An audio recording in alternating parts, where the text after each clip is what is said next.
رونو ګوره د مونځ ډېر لوی اهمیت ته یو خر را پاسېدلی د خر په دې بر کلي کې پاتې کېږي منیر شاکر نمایه ده خر د خر هغه خر کې فرق نشته هغه وایي خدای پاک جل شانه په منځونو موږ نشو دوکه کولی علیاذ بالله وایي مونږه خدای پاک جل شانه په منځونو نشو دوکه کولی تروره مونځ ته د خدای پاک جل شانه ذات سره د هغې د دوکې نسبت وایي مونځ خو هغه عبادت ته چې ما او تا ته الله پاک جل شانه قرآن پاک کې بار بار حکم فرمائی اقیم الصلاة اقیم الصلاة اقام الصلاة مونځ قائم کوي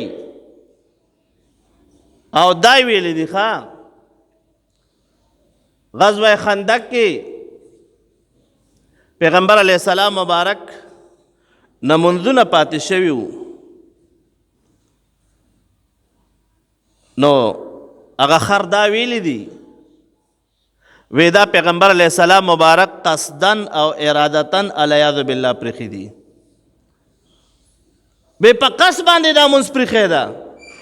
او ما او تا ته نبی مهربان صلی الله علیه وسلم د مونځ څومره تاکید فرمایلی ده چې ګوره مونځ پرې نه دی او پیغمبر علیه السلام مبارک غوندې عالی شخصیت هغه د په قصد سره مونځ پرېږدي کلا وحاشا په دغې ورځ کې د پیغمبر علیه السلام مبارک نه مونځونه پاتې شوي دي او پیغمبر علیه السلام مبارک بے بددعا کړې ده وی ملا الله بیوتهم و قبورهم نارا پیغمبر علیه السلام مبارک هغې مشرکانو ته بددعا کړې ده چې خدایه پاکه د دوی کورونه او د دوی قبرونه د اورونو نه ډک کړي شغلونه عن صلات الوسطی مونږ یې د مازدیګر د مونځ نه بند کړو کو پیغمبر علیه السلام مبارک په قصد سره قصدن او ارادتن مونځ پرېښودلی نو ولې به بددعا کوله پیغمبر علیه السلام مبارک وفرمایل چې خدای پاک جل شانه د دوی کورونه او د دوی قبرونه د اورونو نه ډک کړي مونږ یې د مونځ نه منې کړو او دا ظالم را پاسېدلی ده دا د مونځ په باره کې داسې نازیبه الفاظ ویلی دي د هغې نه مخکې د جناب نبی کریم صلی الله علیه وسلم مبارک د والدین کریمینو په باره کې خبرې کړې وي اوس د الله پاک جل شانه د ذات عالی چې هغه وایي چې تاسو ګورئ الله پاک جل شانه په دې مه دوکه کوئ علیاذ بالله مونځ خو د خدای پاک جل شانه حکم ده مونځ خو ما او تا ته الله پاک جل شانه هر وخت آواز کوي پنځه وخته ما او تا ته د الله پاک جل شانه منادي آواز کوي الله اکبر الله اکبر اشهد ان لا اله الا الله اشهد ان محمد رسول الله حي على الصلاه حي على الفلاح ما او تا ته د الله پاک جل شانه منادي آواز کوي هر وخت او دا ظالم چې فتنهګر ده هغه داسې زمونږ د شریعت مبارک په امورو پسې لګېدلی ده بعضې خلک یې رونو اوسو بیانونه اوري قسم د تباهۍ ته روان ده ښه دا موږ وایو چې کم سړی د کم سړي ژبه د پیغمبر مبارک خلاف وچلېدله ده کې ایمان نشته د کم سړي ژبه چې د قرآن خلاف وچلېدله ده کې ایمان نشته د کم سړي ژبه چې د شعائر الله په توهین کې وچلېدله ده کې ایمان نشته دا زمونږ علما وایي زمونږ اکابر وایي زمونږ اسلاف وایي او دا ظالم کله د یو چا په باره کې راپاسي توهین کوي علیاذ بالله کله د بل چا په باره کې لګوي مسلمانانو خبر شئ ګورئ مسلمانانو هوښیار اوسئ د دې ډلو نه او که ته ځان ته عالم وایي نو ته څه عالم یې راشه زمونږ علما کرام دارالعلوم حقانیه کې وګوره امداد العلوم کې وګوره دارالعلوم سرحد کې وګوره دارالعلوم کراچۍ کې وګوره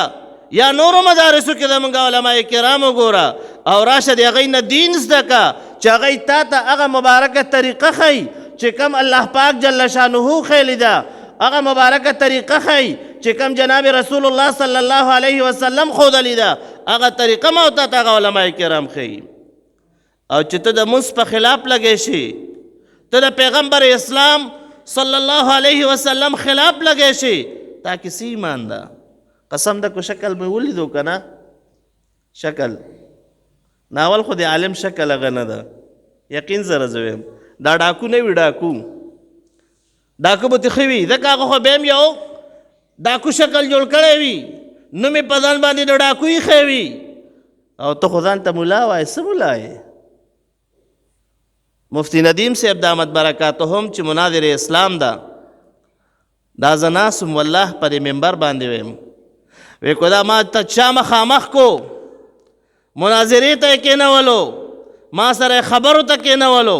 هغه انسان له به 10,000 روپۍ انعام زه ورکوم او نورې خبرې به ورسره بیا زما او د هغه وي نشي راتلی وروڼو ولې علماء دیوبند هغه اهل حق جماعت ته د الله پاک جل شانه دین خورونکي دي د پیغمبر علیه السلام مبارک سنت مبارک خورونکي دي دا یو اهل حق جماعت په دنیا کې الله پاک جل شانه پیدا کړی ده او خدای پاک جل شانه د نور هم زیات کی او ځان ته وایي څه زه دیوبندي یم ښه نه دیوبندي چېرته یې دیوبندي ځان ته مه وایه تو خو د اغیارو مسلط یې تو خو اغیارو راوستی تا پسې خو شاته نورې حالات ولاړ دي تو خو مسلمان کې فساد پیدا کوي تو خو مسلمان کې فتنه پیدا کوي لہذا دیوبندی څوک هغه شیخ حسن جان شهید رحمت الله علیه دیوبندی څوک ډاکټر سید شیر علی شاه صاحب رحمت الله علیه دیوبندی څوک مفتی ذرولی خان صاحب رحمت الله علیه او الحمدلله راشه نن نور دیوبندیان درته وښیم الحمدلله موږ د علماء دیوبند سره تعلق ده هغه مو مشران دي هغه مو استادان دي هغه مو اکابر دي هغه مو اسلاف دي او قسم د پاغي باندې فخر کوو ته ځان ته دیوبندي وایې نو لهذا وروڼو د دغې خلکو نه ګورئ هوښیار راشئ او ځان پویه کوي بعضې خلک اوس هم بیانات اوري یوازې اواز خو نه ده اواز په سردار علي ټکر وخو आवाज پسې خو به نه ګرځي आवाज خو د ډمانو خو ده لیکن کم سړی چې د اسلام مخالفت کوي د پیغمبر اسلام صلی الله علیه وسلم مخالفت کوي ما او تا ته شریعت مبارک دا حکم کړی ده چې هغه سره ګورې بالکل ختم که خبره لہذا چې څوک زما استاد د مونځ په باره کې داسې نازیبه الفاظ وایي زما استاد پیغمبر صلی الله علیه وسلم د والدین شریفین په باره کې نازیبه الفاظ وایي موږ نه ورسره اوس اعلان ده چې دغې مردار سره زموږ تعلقات ختم دي